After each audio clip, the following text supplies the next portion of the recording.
Elle s'appelle Senamidan, elle est femme politique, membre de l'Union progressiste Le Renouveau de la 6e circonscription électorale et précisément à Boumé-Calavi d'ailleurs où elle siège au niveau du conseil communal en tant que première adjointe au maire donc, de la ville, deuxième adjointe au maire donc, de la ville. Madame Senamidan, bonjour. Bonjour, monsieur le Bienvenue journaliste. sur l'Actu Matin. Alors, vous Merci. êtes là pour discuter avec nous de la situation de la femme au Bénin. Nous sommes en mars, c'est le mois de célébration des droits de la femme. Quelle est la situation de la femme du point de vue politique, notamment dans la commune d'Abou-Bekalavi? Merci, monsieur le journaliste. Heureuse de partager le plateau avec vous ce matin.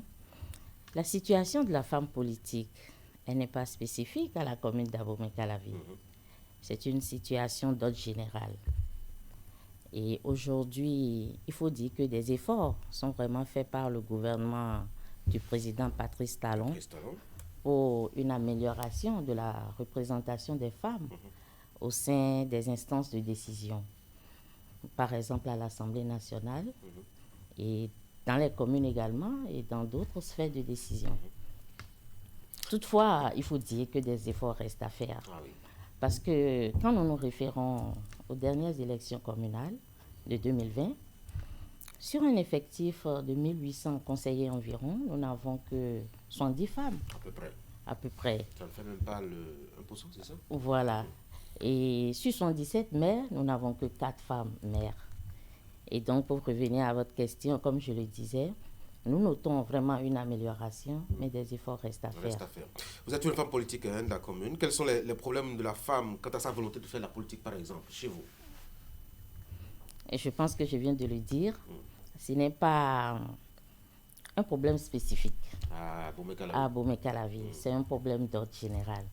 Mais il faut se réjouir qu'aujourd'hui, au niveau de la municipalité d'Abomey-Calavi, la première adjointe au maire est une femme. C'est une femme.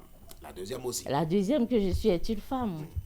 Et on peut en compter également d'autres. Absolument, notamment à Tofo par exemple, aussi on a Voilà. une maire et une adjointe au maire aussi. Voilà. Et même parmi les présidents de commissions permanentes, nous avons une femme au niveau de la municipalité d'Abomey-Calavi.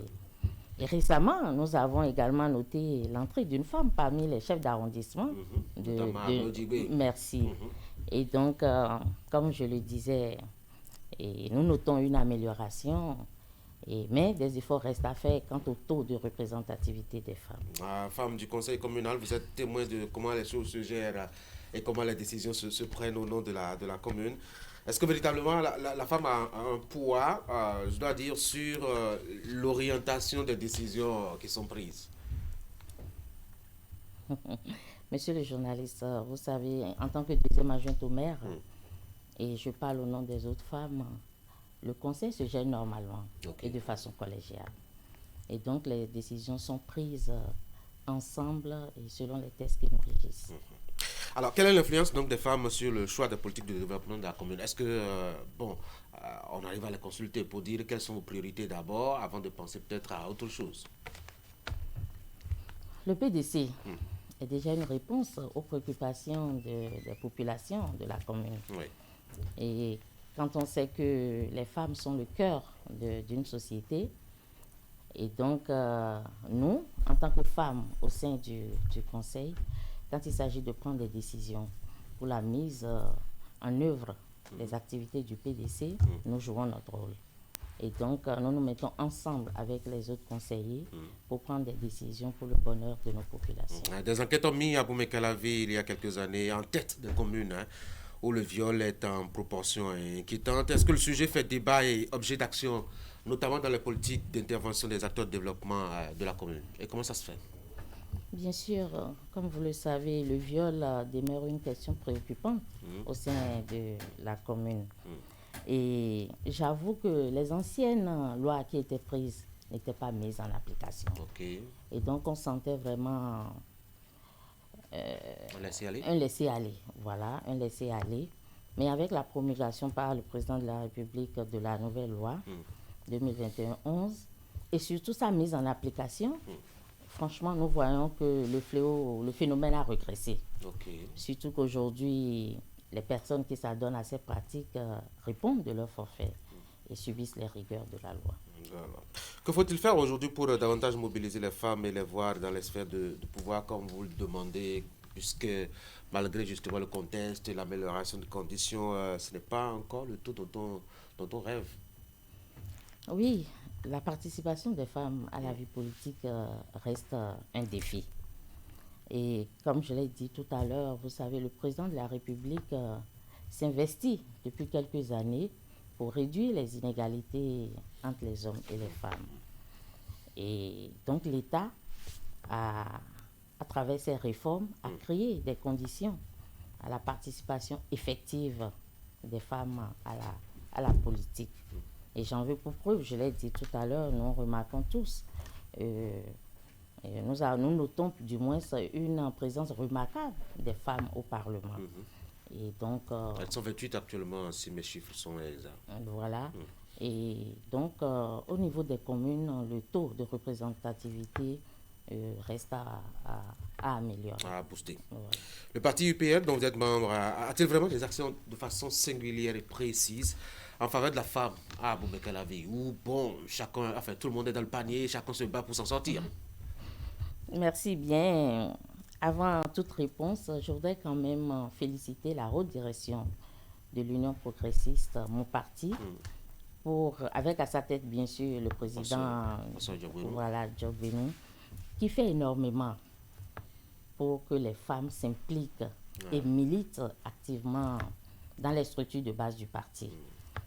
Et j'avoue que beaucoup de formations sont déjà inscrites à l'actif des militants pour renforcer leur leadership et le militantisme, et ce qui les prépare d'ailleurs aux enjeux politiques.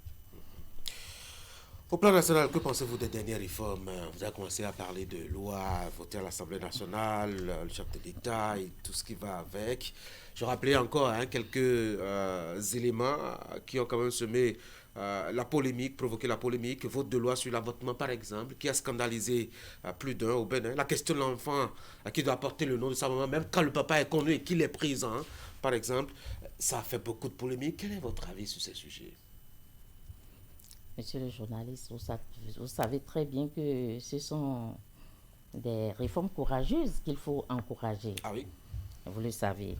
Et donc, le phénomène de l'avortement est un fléau.